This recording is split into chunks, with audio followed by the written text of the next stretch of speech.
Reporting. Now, what happens if you confront an intruder in your house? The law currently says that you can use reasonable force against them, but the recent prosecution of Munir Hussain, who attacked a man who'd broken into his home, has thrust that law back into the centre of debate. Well, the Conservatives say they'll look at changing it to allow all but grossly disproportionate force. But what does that mean exactly? Well, with me is the Shadow Home Secretary Chris Grayling and Michael Wolkind QC, the barrister who defended both Munir Hussain and the Norfolk farmer Tony Martin, who was prosecuted in a similar case. And both of you, thanks very much for coming in. Chris Grayling, let's be clear, will you change the law on this? Our intention is yes. We're going to review the current law when we come to office, if we come to office after the general election. We will certainly look at the test of grossly disproportionate. We'll also look at what's happened in the Irish Republic, where they've been introduced tighter rules to protect householders, but it's certainly our intention to change the law, yes. It's in our draft manifesto published this week. What is there left to analyse? I mean, the law is static, you can see what it is. Why can't you just give a straight answer that you will change the law? Well, we will change the law. Right. What I'm saying to you is I'm not quite sure what the final variation will be, because there are 2 or 3 options to look at, but yes, it is our intention. What is your favourite option?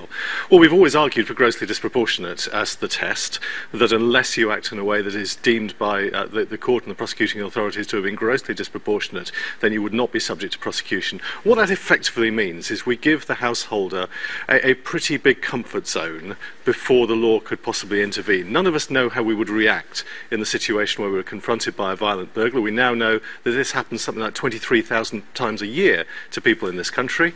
Very often these are not cases that come to court, but actually even if you get to the point where a case is considered by the prosecuting authorities, Crown Prosecution Service considers a very large number of cases, I don't think people should be put through that when they're defending their own interests. Yeah, so I can use... Tories win election, you change the law, I'll be able to use disproportionate force, I just won't be able to use grossly disproportionate force. Yeah. None of us know, you don't know, I don't know how we would react to, for example, a situation where somebody was holding a knife to the throat of one of our children.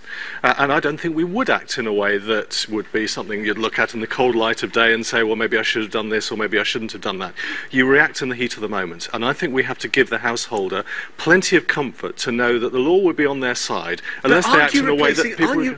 Aren't you replacing one subjective judgment, reasonable force, with another, even more subjective judgment, disproportionate? Well, what we're saying, the message we're sending in making a change like that is, look, the law has to be absolutely fair and square on the side of the householder. You know, if you chase a burglar down the street, if you rugby tackle them to the ground, if you knock them senseless and then put a gun to their head and shoot them, of course, something like that is completely grossly disproportionate.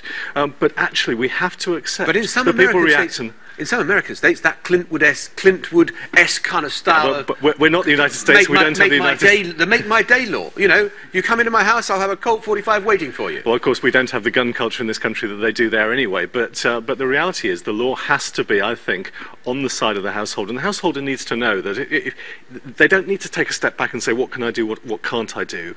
We have to accept, in the heat of the moment, defending your family, defending your children. People will react emotionally. They will react, perhaps sometimes in an over-the-top way.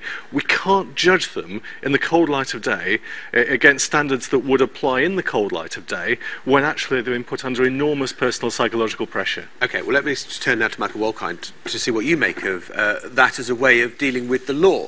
Do you think the law does need to be changed, first of all? Probably not. The law already recognises that people react a certain way in the heat of the moment, but grossly disproportionate is a horrible idea. So imagine, and I'm not sure whether this would allow people to respond outside the home or this is just for homeowners. If I'm outside the home and someone tries to abduct my child, why shouldn't I have the same rights to defend my child there as I would inside the home? And so I managed to tackle the criminal and I get him to the ground and I kick him once and that's reasonable, and I kick him twice and that's understandable, 3 times forgivable, 4 times debatable, 5 times disproportionate, 6 times it's very disproportionate, 7 times extremely disproportionate, in come the Tories test, 8 times grossly disproportionate. It's a horrible test. But don't you think that it may be difficult to define in law, but in terms of public sentiment, that is, what Chris Grayling has just outlined is exactly where the public is. You ought to be able to use all force necessary. Well, some people think that. Not everyone thinks that. It sounds like state-sponsored revenge. I don't understand why sentencing should take place in the home. Why can't it go through the courts? Why can't the jury, as they always do, decide what's reasonable? Well, what about that's a separate point as well, is this a matter for the police to decide or for juries to decide? Well, juries decide at the moment whether the action of the householder or any victim is reasonable, and that's how it should be. Sentencing for the judge, for the police originally whether to prosecute, and there are cases where they don't prosecute, where the imbalance is so clear they don't prosecute to begin with. But your client, Munir Hussain, does he feel that the law has worked well for him because he was originally given a custodial sentence? He was, and that judge was sympathetic and went as far as any judge at first instance could do. It needed the Lord Chief Justice to come in and to give mercy to him. But then if it requires the Lord Chief Justice, and there's going to be almost an established thing where someone uses self-defence, they get sent down to prison, and then it has to go through the appeal procedure, and the Lord Chief Justice kind of on a white stallion rides to the rescue. No, it won't need that every time. Trial judges have now heard how the Lord Chief Justice approached this, and if there's another case where circumstances are so extreme, where someone has a character as impeccable as Munir Hussain and suffered as much as he did. It wasn't just a burglary, threats to kill, false imprisonment.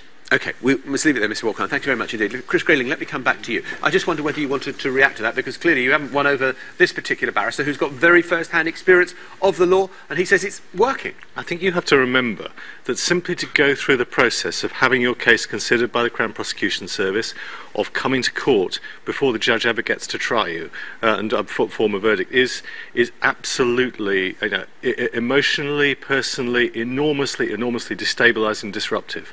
I think that should happen in the rarest possible situations, and the default should be the police accept that there is that big comfort zone of protection of the household without ever having to put them through that process. OK, let me just ask you